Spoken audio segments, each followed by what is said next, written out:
Hi welcome back மக்களே. நான் உங்களின் எம்ஹெச்ஐ. கம்பெனியில் அடுத்த என்ன நடந்துகிட்ருக்கு அப்படின்னு சம்மந்தமாக நமக்கு ஒரு ஆடியோ வந்துச்சு. அது பெரும்பாலும் உண்மையாக தான் இருக்கும். ஏன்னா யோடபிள்யூடைய விசாரணை இன்னும் நெருங்கிடுச்சு. இன்னும் ஒரு 2 நாளில் அவங்க கவுண்டர் கொடுக்கணும். அந்த ஆடியோ பதிவு அவங்க கேட்போம். ஹாய் ஃப்ரெண்ட்ஸ், எல்லாருக்கும் வணக்கம். நேற்று நம்ம சார் கோயம்புத்தூர் ஜோனல் ஆஃபீஸ்க்கு போலீஸ் அவங்களோட வந்திருக்கிறாங்க. ஸோ வந்தவங்க எதுக்கு வந்தாங்கன்னா, எல்லா ஸ்டோரோட செக்கிங் இதெல்லாம் முடிஞ்சதுங்களாம்மா.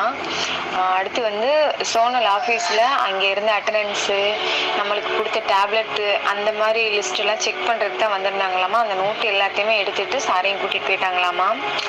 சார் சாரை யார்ட்டையுமே பேசவும் விடலையாம்மா. சார் கீழே நின்றுட்டு இருந்தாங்களாம்மா. மேலே இருந்த ஸ்டாஃப்ஸ் எல்லாம் கீழே நின்று பார்க்க தான் முடிஞ்சதாம்மா. அவர்கிட்ட பேச முடியலையாம்மா. அவர் ரொம்ப டல்லாக சோகமாக தான் இருந்தாராம்மா. யார்ட்டையுமே அவரும் பேச விடலை போலீஸ். அதுதான் நடந்ததாம்மா.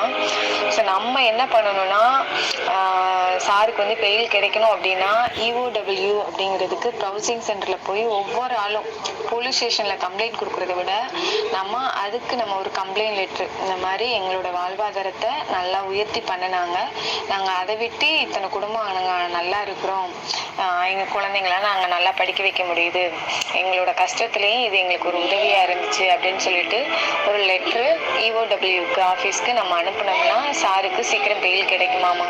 ஸோ மேக்ஸிமம் பொலிட்டிக்கல் ரீதியாக தான் அவரை எல்லாருமே எதிர்ப்பு தெரிவிக்கிறாங்களாமா. இன்னும் ஒரு 2 வருஷத்துல அவர் எலெக்ஷன்ல நின்னா கூட அவர் ஜெயிச்சிருவாரு. அதை நினைச்சு பயந்துக்கிறாங்க. அதுதான் பேக்ல நடக்குது. அப்படியே பெயில் கிடைச்சி வந்துட்டாருனாலும் நல்ல நியூஸாக தான் இருக்கும். அதனால யாரும் இதையும் நினைச்சு இது பண்ணிட்டே இருக்காதீங்க. அது கிடைக்கணும்னா நம்ம தான் சப்போர்ட் பண்ணணும். தேங்க்யூ. ஆடியோவில் கேட்டிருப்பீங்க ஃப்ரெண்ட்ஸ். அது EOW சம்மந்தப்பட்ட telephone number and mail ID உங்களுக்கு விசிபிளாக இங்கே தெரியும். ஜூம் பண்ணி காட்டுறேன் பாருங்கள். ஒவ்வொரு EOW ஆஃபீஸருடைய நேம், ஃபோன் நம்பர், அவர்களுடைய மெயில் ஐடி தெளிவாக தெரியுதுங்களா? நம்மளுடைய அந்த ஆதங்கத்தை யார் யாருக்கோ ஃபோன் போட்டு நீங்கள் தெரிவிச்சுக்கிட்டு இருக்கீங்க. KTV கார்த்திக் பிள்ளை பிரதர் கூட சொல்லியிருந்தார். அதை தெரிவிக்கிறத விட இவங்களுக்கு நீங்கள் ஃபோன் போட்டு தெரிவித்தா தான் அது சரியாக. ஃபோன் போட்டு தெரிவிக்கிறத விட அவங்களுடைய மெயிலுக்கு நீங்கள் லெட்டர் ஃபார்மேட்டு அனுப்புனீங்க உங்களுடைய கோரிக்கை அப்படின்னா நிச்சயமாக நிறுவனம் வெகு விரைவில் மீண்டும் நமக்கு MDக்கும் பெயில் கிடச்சி நமக்கான வருமானத்தை கொடுப்பதற்கு ஏதுவாக இருக்கும். சரிங்களா? இந்த மாதிரி ஒரு இக்கட்டான சூழ்நிலையில் கம்பெனிக்கு நம்மளால் முடிஞ்ச சப்போர்ட் நம்ம இதை தான் பண்ணணும். கண்டிப்பாக நிறுவனத்தை மீண்டு கொண்டு நமக்கு நல்ல வருமானம் கொடுப்பார் அப்படிங்கிற நம்பிக்கை நமக்கு இருக்குது.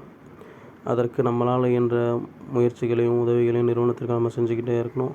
மேலும் ஒரு சிறந்த தகவலுடன் உங்களிலிருந்து விடைபெறுவது உங்களின் நான் எம்ஹெச்ஐ. நன்றிகள்.